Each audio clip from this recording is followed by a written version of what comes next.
அண்ணா அந்த 10 ரூபாய்க்குள்ள 50-50 பிஸ்கெட் எவ்வளோ ரூபா? நான் ஒரு நிமிஷம் பார்த்துட்டு. அடப்பு ஏத்த கடைக்காரா. ஓஹோ கள்ளப்பயலா நீ. 10 ரூபா. 10 ரூபாயா? 10 ரூபானா வேண்டாண்ணா. தம்பி நில்லு. அண்ணாச்சி நான் ஒரு மேஜிக் பண்ணாட்டா? பண்ணுங்க. ஐயோ இவர் என்ன பண்ண போறான்னு தெரியலையே.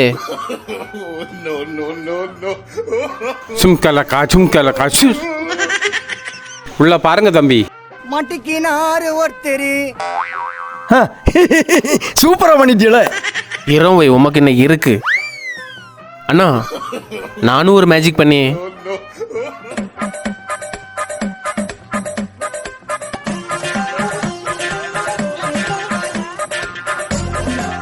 ஜும்கலக்கா ஜும்கலக்கா டுஷ். அங்க இருக்கா அண்ணாச்சி.